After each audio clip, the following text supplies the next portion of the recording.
The Ukrainian army continues to operate in the Kursk region, inflicting severe losses on Russian and North Korean forces.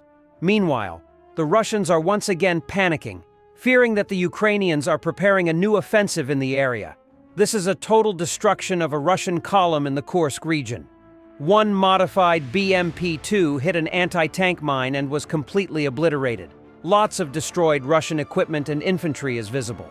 The Ukrainian armed forces initiated their incursion into Russia's Kursk Oblast on August 6, 2024, marking the first significant foreign military presence on Russian soil since World War II.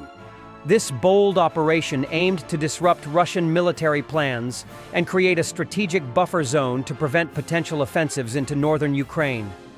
Despite Russia's efforts to repel the Ukrainian forces, including the deployment of approximately 37,000 soldiers to the region, Ukrainian troops have maintained their positions in Kursk for over 5 months.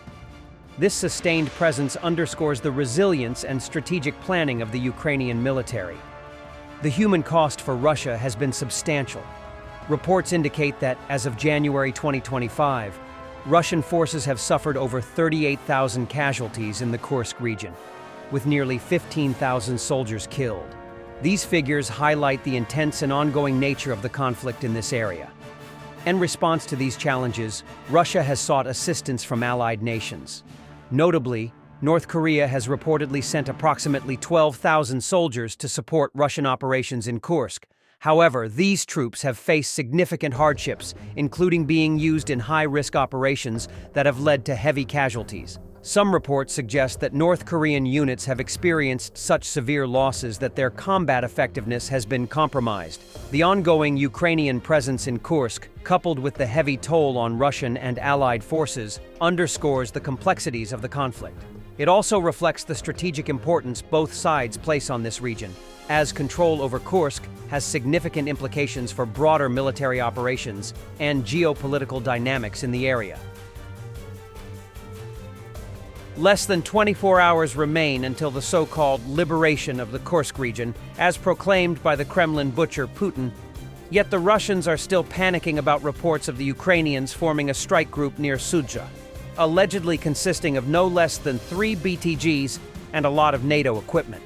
Are they preparing the public for another gesture of goodwill like incursion? The Russian armed forces destroyed more than 130 Ukrainian servicemen in the Kursk region over the past day, and another 6 were taken prisoner. Now the Ukrainian military is pulling in a large amount of NATO equipment and the elite 73rd Special Operations Forces Regiment of Ukraine. According to SHOT, 3 battalion tactical groups are currently being formed in the area of the city of Sudzha, and a large amount of NATO equipment is being pulled in. Also, one of the most elite units, the 73rd Special Operations Forces Regiment of Ukraine, has been brought to the region. Last year, its fighters tried several times to land on the islands in the Kherson region, including on the Tendrivska Spit, but suffered a large number of losses. Now they have decided to send them to the Kursk region, which is confirmed to us by fighters from several units of the Russian armed forces.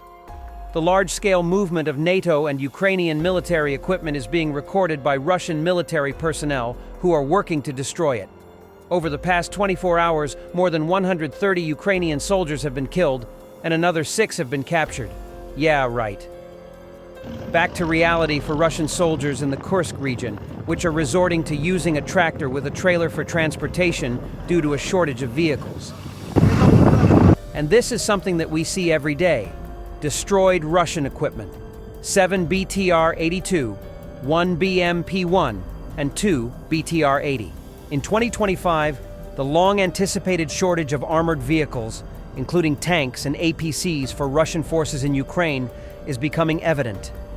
Years of high-intensity warfare, sanctions limiting production capabilities, and the destruction of vast numbers of vehicles on the battlefield have severely depleted Russia's stockpiles.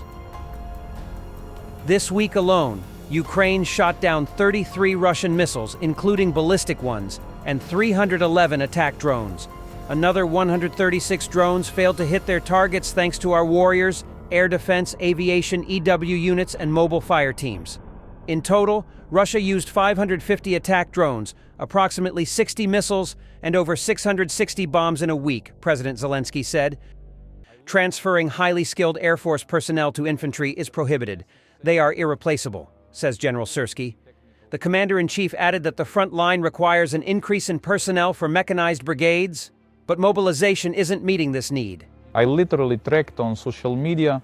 There was a message saying that supposedly technical personnel from the air forces are being transferred to the infantry.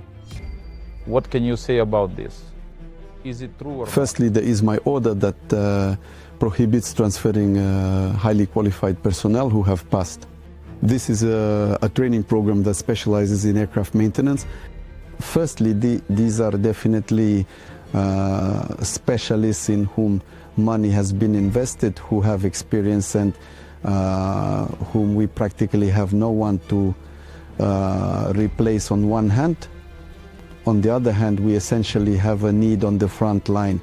We must adequately increase the number of personnel in our mechanized brigades. Unfortunately, the needs and capabilities of mobilization do not cover this requirement. Therefore, we are taking measures to reduce our logistical component, supply component, and the component that deals with servicing, again, within reasonable limits. Therefore, the staff know these tasks. They have made calculations, and of course, our task is to prevent such issues. If such a problem arises, we must react promptly and prevent anyone from the category I mentioned from ending up at the front. An unexpected trend has emerged in Ukraine's Foreign Legion, a surge of Colombian fighters. What draws them across the world to fight for Ukraine? Since the full-scale invasion began, foreigners from around the world have answered Ukrainian President Volodymyr Zelensky's call to fight for Ukraine. While many come from the country's more conventional allies like the United States and the United Kingdom, a surprisingly large contingent has arrived from the global south, particularly South America. In Colombia, military service is mandatory for men aged 18 to 50. Men typically spend 12 to 24 months in service. This widespread military experience makes Colombians uniquely suited to assist Ukraine. Ukraine offers competitive salaries to foreign soldiers who sign military contracts. Average monthly salary for a frontline soldier is around $2,834. By comparison, he says a Colombian soldier earns about $350 per month. Ukrainian government medical support extends to all soldiers, foreign and Ukrainian alike. In the unfortunate event of death, the government also provides compensation to the families of fallen foreign fighters. Thanks for watching, and don't forget to subscribe. Also, if you want to support Warthog Defense, please become our member and get early access to new videos, exclusive members-only videos, and become administrator in comment section. The membership link is in the description. Every day. We had a guy last week, it's 6 rescues in 6 days. You know, he's doing the job every day.